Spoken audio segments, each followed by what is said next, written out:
Good evening, everybody. This is Riddhi Doshi Patel, the founder of Lajja. I'm sure you must be surprised today seeing me online. Yes, instead of Vandana, my team member, I thought of going online because the guest is special, the concept is special, and it's very, very innovative. So let me just give you a little. It is so special for me. Sure. A year and a half back, I happened to receive a call from a gentleman, and he said that Riddhi, I'm coming up with a project, and I want you to judge this project. It's all about drawings by children. I said, fine. And I thought it must be few drawings, and he's coming up with something which is, judging and talking about it. One fine morning, I'm getting a link of Instagram. He said, Riddhi, these are the ones that are teams been created. You're 52 judges across the from world, and you're supposed to judge. And within a month's time, you're supposed to get back to us and put your reviews. I said, wonderful. And that was the time when I was also working with a school as a consultant. So it was going so hectic for me. And I asked him that I need some few more days to work on the same, and I'll get back to you. Each day I used to sit with 10, 15 drawings. But those 10, 15 drawings was getting me sleepless nights. Trust me, friends, so much depth in each and every drawing. A drawing, it was all about a child visualizing our country, what he wants from our country, what he expects from the people in our country. And it was just mind blowing. And the whole project was founded by none other than Avinash Jangyani. Avinash, thank you for being there on Lajja for us today. I have lots to talk to you. So many things I need to talk to you. So, friends, let me, before I start with my bombarding of questions, I would like you to know a little about Avinash. And this little is a big, a message which I'm going to read. Avinash Jangyan is a founder of Play to Transform, a strategic transformation consulting firm. He is a senior award-winning digital innovations leader with more than 20 years of experience in the US and India with Deloitte Consulting, GE, and Reliance. Under his leadership, PhD Media India won 6 Lions Awards at the International Cannes Festival between 2012 and 2016, among many other local and regional awards. Avinash uses principles of play and design thinking to drive new age culture building, digital transformation, and innovation across education and corporate sectors, struggling to stay relevant in the 21st century. Also, Avinash serves as a guest lecturer and keynote speaker at many colleges of India and conferences as well. He has been facilitated as exemplary mentor of change by Niti Aayog Atal Innovation Mission, responsible to build innovation capacities in young children. My goodness. He is super passionate about helping children reach their true potentials. We curated India's first book of dreams, a collector's edition book co-authored by 10,000 children across India. I'm sure now you know why this is so special. This carries an exclusive foreword by Nobel Peace Laureate Sri Kailash Satyarthi. He now humbly plays the role of program lead for the Global Dream on X program that aims to create the world's largest collective of dreams of children across the world with your blessings and support. Wow. That's so amazing, Avinash. Thank you so much to be there on Lajja, and welcome. It's a pleasure, Riddhi. It's a pleasure. And it's about you also today. Happy Mother's Day. Thank you. Thank you so much. Yeah, Thank you. it's a very special day also for me. I remember I had a mom who I lost a few years ago, but Oh, in every essence of our being, she is with us, and I'm so blessed and grateful that you're able to host this little initiative on your large platform. All pleasure. So my first question to you is, Avinash, and this is always in on my mind as well. How did the Book of Dreams come about? Whose dream was it? Oh wow. How deep you want to go, Riddhi? Like how far As back much as you you can, want to go? as much as you can. Okay, so here's an initiative in which I would say I'd be very honest and open, because a lot of these initiatives, have a very organic flow to it.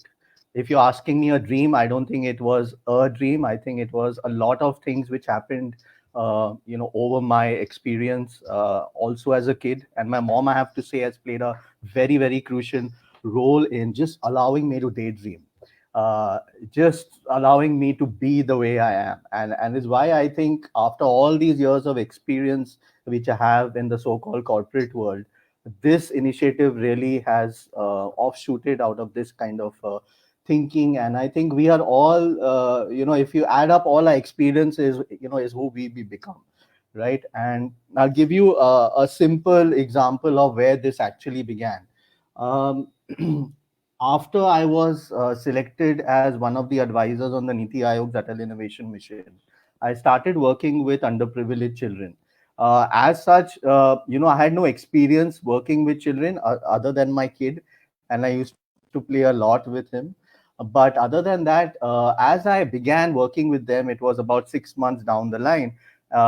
I began teaching them creativity skills, entrepreneur skills at a young age. So these are 11, 12-year-old in that kind of a range where they are developing his or her own viewpoint. And as they were doing it, I was actually asking them to think big and dream big. Reason being, as an entrepreneur, you have to start thinking of big challenges and big things to solve. Um, Absolutely. right. So the first step in the design thinking process is empathy. So empathy, they were really, really good at, because they live and breathe in that environment of grassroots issues of India, right? So you and I will not be able to empathize as much as they do with their own problems as well as other environmental issues around it, right? So That's true. empathy, in That's some true. way, yeah. So they were acing empathy as anything. But as I moved into identifying the one problem they wanted to solve, and then really the creative thinking skills, there is where, I used to see a blank face that, sir, you guide us and you direct us. So then I was just thinking, why are these kids aren't able to think creatively, right? And it all actually began from there, because I started my research with teachers, with educators, with THT, working with teachers there, and even with you to a little bit with you and the work that you're doing. And I started, thinking it's actually the education system which actually doesn't even have a creativity course through the Absolutely. schooling years. All that we have is extremely operational and executional, right? And I believe that the reason it is simply because we are still stuck in the industrial age in terms of the education system. We haven't moved to the information age. Now, I sit here today speaking to you, where in the past 4 weeks we've been shaken up so badly that we've now jumped directly from the industrial age into the digital age in like four Yes. weeks flat, right? Which is Excellent. amazing. And I don't think we'll ever go back to the same old ways of delivering learning or even education and even creativity to a very large extent as we used to do earlier. So as I started doing that, I did a small experiment with about 20, 25 children, and I told teachers, please stay off the 2 hours I'm going to be with them. Even I won't be with them. I'm just going to allow them to daydream, as my mom used to allow me to do. But I will give them some creative direction, which is why we called it the Creative Daydreaming Workshop. And it started from there, where we told them, you have 20 minutes. Just allow yourself to wander into nowhere, wherever you want to go. But then slowly start thinking about India. Start reflecting on your existing environment, your social environment, your cultural environment. And then I started the little probing. Now, I don't really guide or even direct them, but all that I'm asking them is very open ended questions that give me two challenges or two problems which you're very upset about.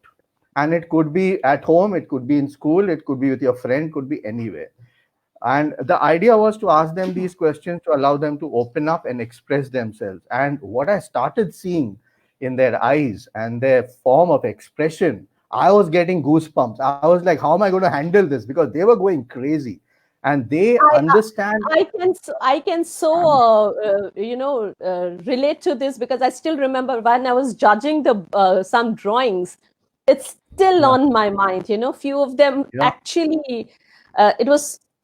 It wasn't so comfortable seeing all that what children had put up on papers. Yeah, yeah. So it can be extremely discomforting as an adult, but understand this, that we gave them a platform to express themselves. And I don't think we do Absolutely. that so often um, across the board. Even, I mean, in school, I don't think we ever. But then the idea is that at home, is there a way we can just allow them to be, right? And give them that space to really express. And it can be through a drawing, it can be through music, it can be through any other form. But I believe Absolutely. children, I mean, you know this. I mean, I'm preaching to the choir, obviously, to a psychologist, that all children are creative geniuses, right? We don't have to really direct them in terms of thinking big ideas, but it's because of the system that they go through, they start losing the whole knack of uh, Absolutely. just, is that whole unbiased thinking, and that purity really goes away over a period of time. So I Absolutely. wanted they come back to it. Yeah. So it's kind of a system is such that we put them in the mold and in a structure, and then we ask them get go creative now. How can a person go Exactly. creative when you are put Of- up in a structure? So it's Exactly. all about that. And I can so relate to this, because when I'm running TEDx clubs, so I run TEDx clubs, and in Mm, those TEDx club also I see that there is so much of influence of parents. So when we are probing children to be creative, talking about yep. what they want to speak about, how they want to get a change, we see that the Mhm. children coming and talking to us अब बहुत छोटे छोटे बच्चे बहुत बड़ी बड़ी बातें करते हैं, and you get to Very- know that this is not their thought process. You Yeah. need you we don't Engineered. allow them. Yeah. Yeah, we don't Yeah. allow them to be themselves. I can so relate to this. So my Yeah. next question to you is, Yeah. what is this book of dreams all about? You mean this book? Yes, this book. Okay. Okay. I'll have to stand up for this because I can't fit it into a screen. As you know, it's a pretty large. So this book is actually about. So I over here. So I is really all the children of India. I is also for India as such, right? I is for India. So these are all India's dreams, and all of that is in the book. If you read the edge of the book, it says India's future through the eyes of her future.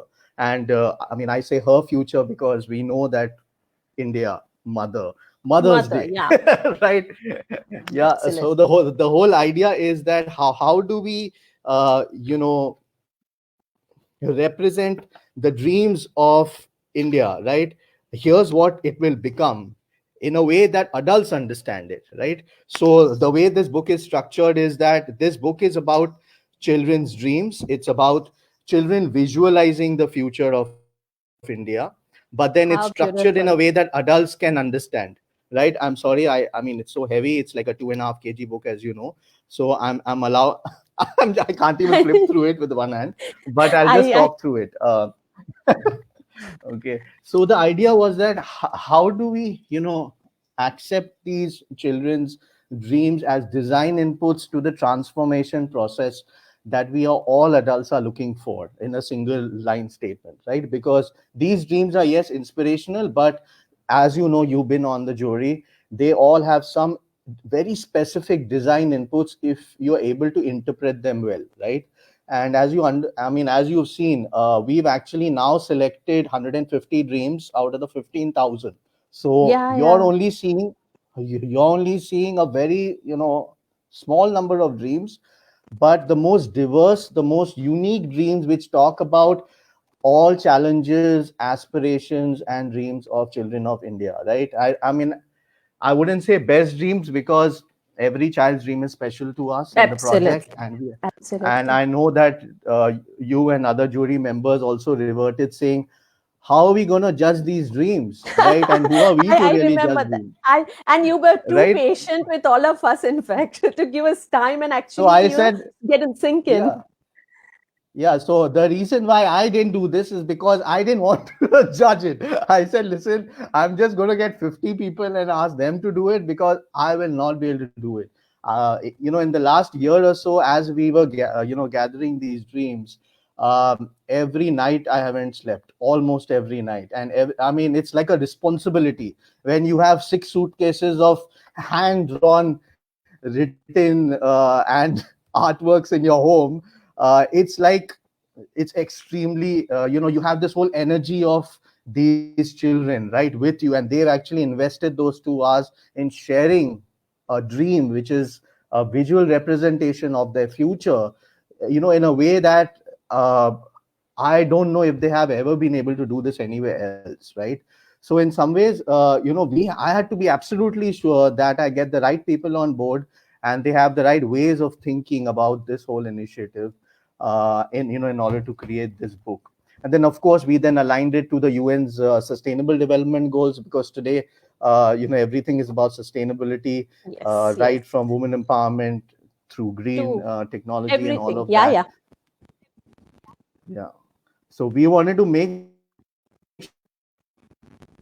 sure that an adult will enjoy artworks from children, right? And in order to do, create an adult version of this whole project, we had to create a book because we only understand structure. We only understand how does this align to the work that I am doing. Otherwise, I won't even look at it.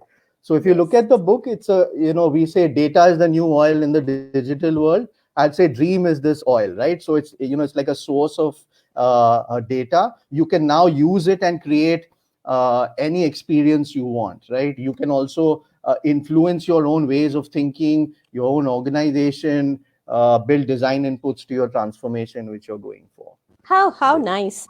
So tell me one thing, Avinash. How were the drawings selected?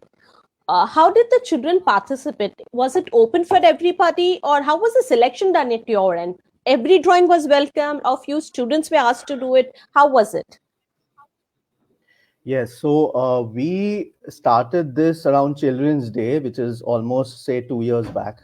And we asked everyone to go ahead. No, as long as you're legally a child, you can do this project, right? Which means below 18 years old. But if you look at the dreams we've got, a lot of the dreams which have a lot of intensity and emotion as well as meaning in it, you'll find that in that age group of, say, 11, 12, in that age group where they are I now beginning to, right? I do remember that. Yes, I do remember that. Yeah, yeah. So yeah, so we started doing that, and then sorry, I totally lost my train of thought. Your question, your No. question was around what? So my question was that how were the drawings selected? Was it a particular Yeah, yeah, criteria? Everybody was yeah, able to yes, yes, participate, or how was it? yeah. Sorry. So we appointed a jury, about 57 jury members, and we told them look at it from 2 or 3 criteria, and it's of no order of importance. One, we said is that look at obviously the aesthetic aspect around it. Reason being, it had to go into a print version as well, and adults were going to see it, right? Two, Hmm. which I believe is of higher in importance, although we didn't give it that kind of priority, was the alignment to the UN Sustainable Development Goals, right? Hmm, hmm, Because hmm. we wanted to make sure that any influencer or change maker is able to understand what is the dream talking about, right? So we did that. And also the aspect about if the child is the hero in that dream, or is emotionally invested in that dream in some way, right? Which means that intensity is there, that I'm really really interested in addressing this issue, which could be around a girl child, or it could be around, say, quality education. So we gave 3 4 criteria of this kind. And really, as much as I'd like to have a project plan and structure and criteria in this project, right from the beginning, I've never had any of that. I've done the exact opposite of what I've been educated to become, right? And the reason I did this is because it's what the nature of this. And I mean, who are we to really bring any specific structure to this book, and I only Absolutely. did it because you and I and the influencers who are out there need to make some sense in their own context. Otherwise, if Absolutely. you read this book, you can open it from any way. You can just open it up, and every spread is a dream. You can have a group of children or even adults huddle around it and just have some open-ended discussions, as you do in, say, field studies, or even group these group studies and group exercises. Just have it open and ask everybody to give their viewpoint, and is what the book is designed to really do. So I was about to come to that, that during the launch, it was mentioned that if even history and geography also could be discussed. The chapters could be discussed. The subject could be discussed through the drawings and through this book. Can you just throw some light? How can educators use this book? Yeah. So really, it depends on the specialization of the educator. So for me, as an example, if you're a history teacher, right, and I have a very unique viewpoint on this because of the feedback I'm getting, and I've just structured it in a way that a history teacher will be able to use it. This book is a book of historic significance, and I say Yes. historic significance, right?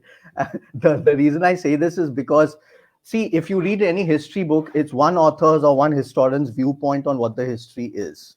A decade from now, when you open the book like this, okay, it can become a history book as well, because it actually shows the transition that India is going through today, from the Yes. most purest viewpoint, from the most crowdsourced way of looking at it. So it's not one viewpoint, one opinionated view on the world of India today, right? It's not. It's about 15,000 children saying, here's what we are going through, and we want you to help us. We want you to create a future. Uh, Depending on the challenges they are going through today, and they are listening to everything. They're hearing, they're listening, and now we are Absolutely. grateful that they've given us this as data to really work around. So I mean, as an history teacher, I would say that I don't know at this point you can or not, but at least you can give visibility to a lot of the things which are happening in terms of, say, social sciences, right? Or even from social emotional learning. Yes. If you're into that kind of stuff, which is so important as a critical skill today, that empathy building and social emotional learning. So as an example, you can just open Absolutely. yeah, so you can just open up a dream, and you can have a few children huddle around it and keep it very inquiry based, as opposed to you teaching about empathy building, which is very hard to do, right? How do you teach anybody to empathize? Um, the way my mom used to make me learn how to empathize is, I used to go through a specific activity, and then she used to say, now you know how you feel, and you know how I feel. So, and all this, as I was doing this whole initiative, I used to think all this is empathy, right? The all that we've been Absolutely. asked to do all this while, and and it's what we want to do, right? This book has all the challenges in the world, right? So in some ways, you just open it up and you just huddle kids around it, and just in a very playful way, you can discuss the most difficult issues which you can't do even on a dinner table today, right? It's very, very difficult to talk to a child about stuff that's happening in the world today, right? Like, how do you explain stuff which is happening today, And right? It's not it's so not difficult, as opposed to, not only to the child, Avinash. I think when I was judging, I had a very deep discussion with my better half, because there was one drawing by 9-year old. I remember 9.5, 9.5. The child had written. I specifically remember, and the child had shown a woman, kind of tied up with things, and with a rope or something. And I still remember, yeah, that's just not going out of my mind, because a 9-year-old seeing this, I mean, and I remember. talking about women issues, what must Yeah, have that yeah, child faced or seen in his life, right? I mean, this is just right. to, And yeah, why? yeah, And why at this age, right. right? Why I that mean, this why age? at this age would any child would experience anything like this? It's not the Absolutely, age to experience absolutely. this kind of stuff. And it's sad that a lot of the dreams are influenced by these issues, which I don't think any child should ever go through, but it is a reality Absolutely. that we all have to face today. Yeah. Absolutely, absolutely. So, while I was reading your profile, the word that clicked was play and design thinking. So, would you Mhm. like to just talk about a little on play and design thinking? I mean, how do you go about it while you're conducting a sessions, or how do you work with children?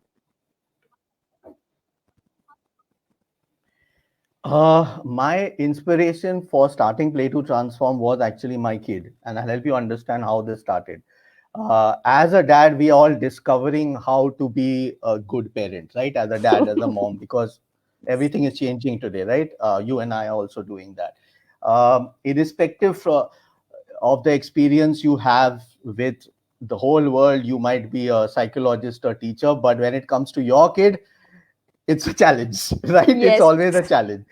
But one thing I discovered is when I play with my kid in a non judgmental, unbiased manner, he starts opening up to me in ways that I never opened up even with my own parents, right? So I started doing that more and more, and I started discovering play has a very interesting philosophy behind it. And then I started researching. So I have this book that I'm a big fan of, written by Dr. Stuart Brown.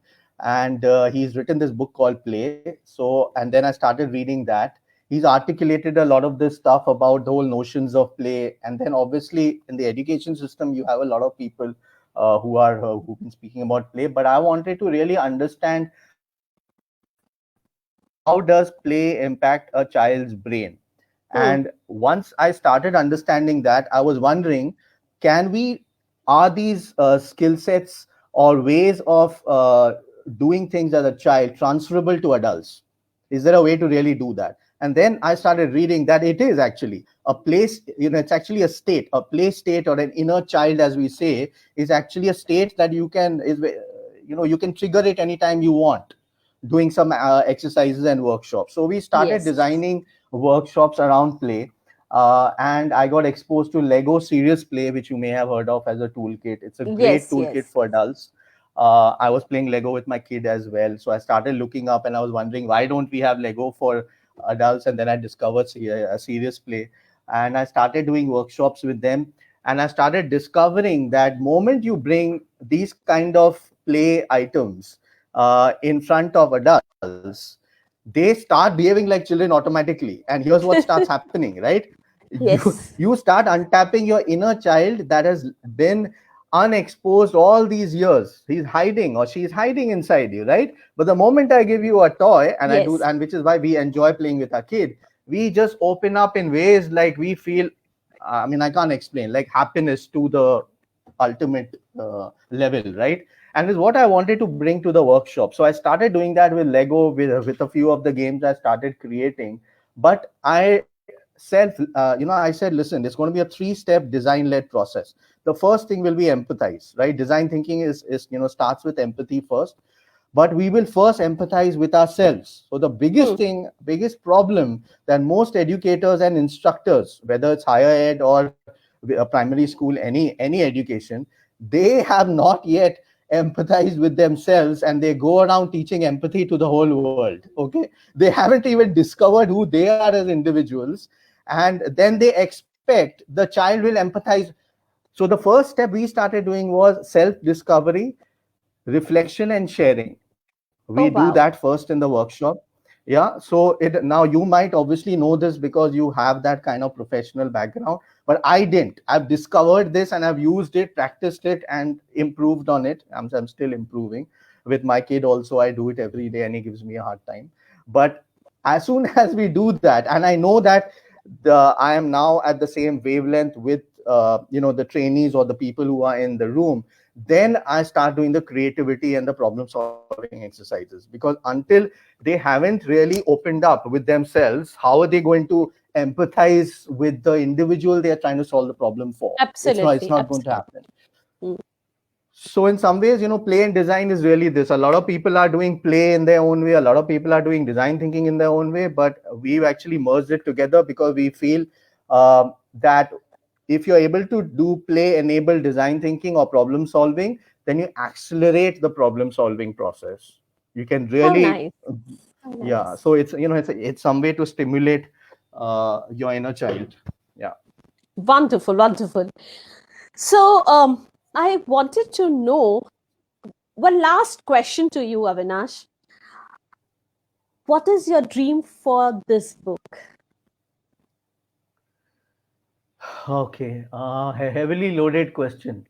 Uh, when I started this, I had no dream for this book because I didn't know I'm going to ever create a book like this, right? But so now But what? What is the way now forward? it's become this. Now this book, the idea is to land this in the right hands. That means this book, we I believe, and the feedback and review I've got is this book is like the data or the source of inspiration, and it has so much aspects. You have so many aspects of life in it that anyone can grab input from, right? So we want to use this book as a book of inspiration, as a book of transformation, really, right?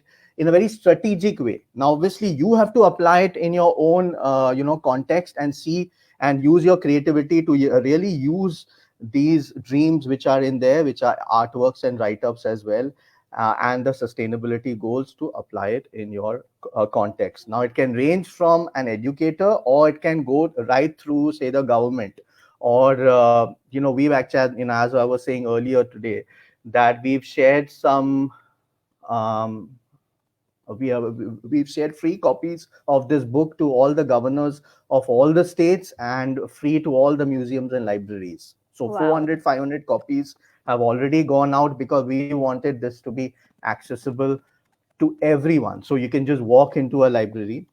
uh, I understand you can't do that today, which is why we are offering this book free to everyone. It's downloaded in a soft copy version. The interactive version is what we are working on right now, so that we can have some videos in it. So if you click on a dream, you will actually see the same child describing the dream in video, right? So it'll be interesting to do that in an online format. But the idea is that I want as many people to go through the book, spend their effort on it in terms of understanding how it can relate to their process of transformation that can happen at an individual level, or even at an industry level, or at the government level. Is what the whole mission and vision of this book is. But So beautiful. in terms of the project, and we are on it, and we'll never stop this. I hope it will never stop. Is that giving children a platform to express themselves freely and dream big for the future of our country. It should be like Wonderful. Wonderful. the ultimate thing, which I would hope for everyone to So, start doing so at friends, whatever level. friends, before we went online, I and Avinash were discussing, and he just said that this is now going global. Many countries have, adopted the whole structure, the process, and they are doing within their countries as well. So it's so beautiful that the process and the project, which is undertaken by, started by Avinash, is now global. It's so wonderful. How do people can they order this book online if they want a hard copy of this book? Yeah, they'll have to reach out to us on dreamonindia.com, so we Hmm, can take their request for physical copies, but it's hmm, freely downloadable as a soft copy as well. wonderful, So it's wonderful. available online. I'm glad you also brought up the Dream on X is the global project. So you can go to dreamonx.org. X is your country, your nation. Adopt it. We have a very nice toolkit. We've spent like 6 weeks, the 3 4 of us, creating a nice structure around how to do the creative daydreaming workshop. Now we have a lot of research which is all science backed, so that the all those guys who are not very sure whether we should do this project, now you have no reason to allow your child not to daydream. We No, have to done not all the today. research from Sigmund Freud to all kinds of people who've written about daydreaming. And the whole idea is to make sure that it gets nailed within the education system, that no child should ever leave the we all know that education system is going to get disrupted as we speak, right? It's already getting disrupted, right? And it's got to So become lifelong learning. So is what we want to do with this. So I may also say, friends, that during the launch, while Avinash was talking about, I was present at the launch of the book, and one of his acquaintances also mentioned that they are in talk with a gentleman who is going to curate recipes for in regard to all the drawings that has been, that are in this book. So wonderful. Probably you might be getting an explanation of that particular drawing while you're eating food, and you experience why the child did it, and it's so beautiful. I mean, it's beyond imagination sometimes, but this is happening, and this is right now. It's been like Avinash talking about it. Avinash, we have a question. Do you follow up with the children to see Okay. their progress post the drawings have been done? Do you follow up with the children to see their progress? As in terms of what? If their dream is getting fulfilled, Yes, in a or way. what is? Or did you try helping the See ones who the were actually in stress, or through few drawings? I remember I had put up my special comments as well. So what people were able to help them, or how was it? I mean, how do you monitor the progress, or is just that through the drawings that those have been done and selected and in the book? How is it all about now? Yeah. So the thing is that we didn't do this.